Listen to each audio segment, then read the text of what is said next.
मोहतरम हजरात, सबसे पहले आप तमाम हजरात को नमस्कार, आदाब, अस्सलाम वालेकुम।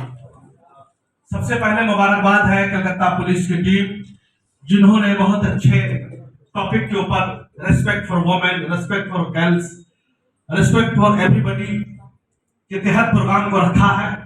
जितनी भी तारीफ की जाए कम है।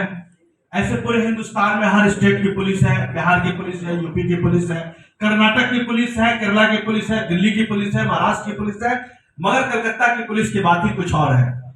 इसलिए कि आप जानते हैं, इनके दिल में हमदर्दी है, इनके दिल में लोग एक दूसरे के लिए मोहब्बत है, इनके दिल में एक दूसरे के लिए रेस्पेक्ट है।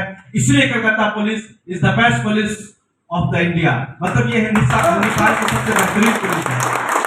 और आपको मैं एक चीज बताते चलूं, ये आप तमामी हजरात को यहाँ पर ऑटो ड्राइवर्स है, कार ड्राइवर्स है, जगह ड्राइवर्स, अलग अलग कार आप लोग चलाते हैं, आपको बुलाने की जरूरत क्यों पड़ी? इसलिए कि इनको पता है कि सबसे ज्यादा रास्ते में जो सफर करते हैं, ट्रैवल करते हैं, आप करते हैं, सबसे ज्यादा लोगों के दरमियान में आना जाना लोगों के दरमियान आप लोग का होता है। तो उसमें कुछ लोग हो सकते हैं आपके दरमियान में, आपके ड्राइवर जो लोग गाड़ी को ड्राइव करते हैं, कुछ लोग जो हो सकते हैं बदतमीज हो सकते हैं, कुछ लोग की सोच फिक्र गलत हो सकती है, मगर सभी लोग एक जैसे नहीं होते हैं। मगर कुछ लोग की वजह से आपका पूरा समाज, ड्राइवर समाज बदनाम हो रहा है। तो कलकत्ता पुलिस से भी ज्यादा आपकी जिम्मेदारी बनती है, इसलिए कि आप उसके साथ उठते हैं, बैठते हैं और उससे बातें करते हैं, तो आप भी अपने भाइयों को, अपने कलीग को, अपने साथी को ये समझाना है कि अगर हमारी कार में, हमारे ऑटो में, हमारे बस में, किसी भी जगह में महिलाएं, बहनें सफर करती है, जिस तरीके से हमारी ओन माँ होती है, हमारी ओन बहन होती है, जिस तरीके से हम उसकी रिस्पेक्ट करते हैं, इसी तरह कार में चलने वाली भी हमारी ओन अपनी बहन होती है, अपनी चची होती है, अपनी माए होती है, तो उसका रिस्पेक्ट करना हमारा फर्ज बनता है, कर्तव्य बनता है। यही हिंदुस्तान का आइन, यही हिंदुस्तान का जमहूरियत, यही हिंदुस्तान की डेमोक्रेसी हमें समझाती है।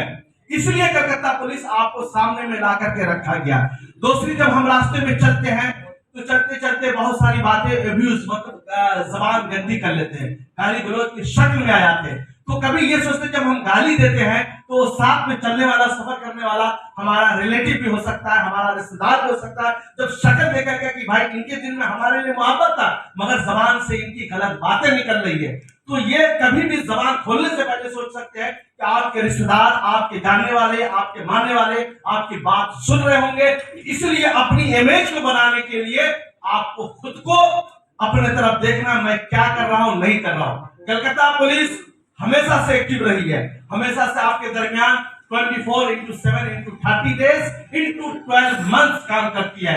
सर्दी हो, गर्मी हो, बरसात हो, कुछ भी हो, हमेशा ये लोग, खासकर ट्रैफिक वाले लोग, हमेशा रास्ते में उतरते हैं। क्यों रहते हैं? वो आपके सेफ्टी के लिए, आपके तहफ्फुज़ के लिए, आपके प्रोटेक्शन के लिए। कुछ लोग बदतमीज इंसान आपके ऊपर भी हमले कर सकते हैं, आपके ऊपर बहुत सारी बातें कर सकते हैं। ऐसा नहीं कि गलती सिर्फ एक साइड से होती है, गलती दोनों साइड से होती है, दोनों तरफ से होती है। इसलिए हम तमामी हजरात की जिम्मेदारी बनती है, हम लोग जितना से जितना ज्यादा हो सके तो कलकत्ता पुलिस का जो नंबर है, बूथ का नंबर है, इमरजेंसी नंबर है, उसको आप याद कर लीजिए। कैसे डायल करना, मुसीबत में कौन सा नंबर को डायल करना है, किस जगह जाना, नहीं जाना, वो नंबर आपको जो अभी जैसे ही प्रोग्राम खत्म होगा वो नंबर भी आपको देंगे। वो नंबर को हमेशा मोबाइल में सेव करके रखिए, अपने डायरी में सेव करके रखिए, अपने ज़हन दिमाग में सेव करके रखिए। और एक चीज मैं बहुत ईमानदारी के साथ बताना चाहता हूँ कि जब आप चले तो हमेशा कलकत्ता पुलिस को अपना दोस्त समझ के चले, अपना दोस्त बना के समझे कि कभी भी आपके साथ गलत नहीं करना चाहता। मैं भी किसी से गलती हो सकती है, अनजाने हो सकती है, जानबूझ करके तो कभी किसी से गलती नहीं हो सकती। किसी से भी हो जाए तो आप इनको बताइए कि ऐसे ऐसे मसले, आपके भी प्रॉब्लम्स हो सकते हैं, आपके भी बहुत सारे मसाइल हो सकते हैं, तो वो कलकत्ता पुलिस से डायरेक्ट रास्ते में आइए, इनके ट्रैफिक हेड से रास्ते में आइए, इनके पुलिस स्टेशन के रास्ते में आइए। तो ये सब बहुत सारी चीजें हैं। मगर फाइनली मैं एक ही चीज बोलना चाहता हूँ, देखिए हम लोग, मैं जर्नलिस्ट हूँ, पत्रकार हूँ, मैं भी 24x7 डेज रास्ते पे रहता हूँ, तो हमें भी बहुत सारे किस्म के लोगों से मुलाकात होती है। तो मैं ये नहीं समझता एक फील्ड का कोई एक आदमी गलत होने से पूरा सोसाइटी, पूरा उसका समाज गलत हो सकता है। मगर मैं भी कोशिश करता हूँ कि जहां तक हो सके सच को उजागर कर सकूं, सच को सामने में ला सकूं।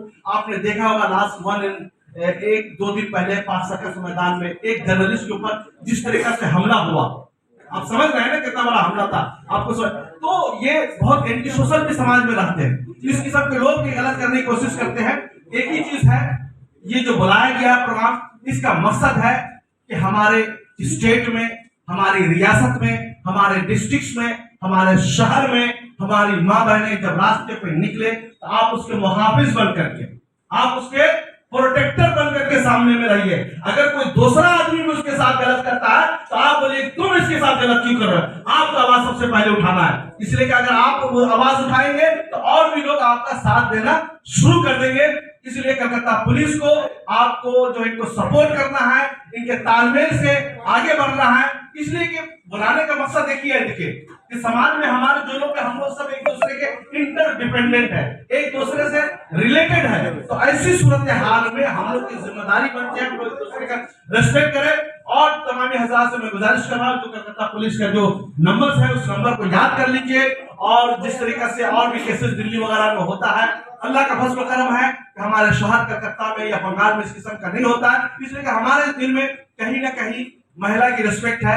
यही कलकत्ता शहर है, यही बंगाल है जहां पर सबसे बड़ा दुर्गा पूजा जो है कलकत्ता शहर बंगाल में होता है। तो हम लोग यहाँ पर नारी की पूजा करते हैं, नारी की सम्मान करते हैं। तो ऐसी सूरत हाल में हर नारी को अपनी माँ बहन समझ करके रिस्पेक्ट करें।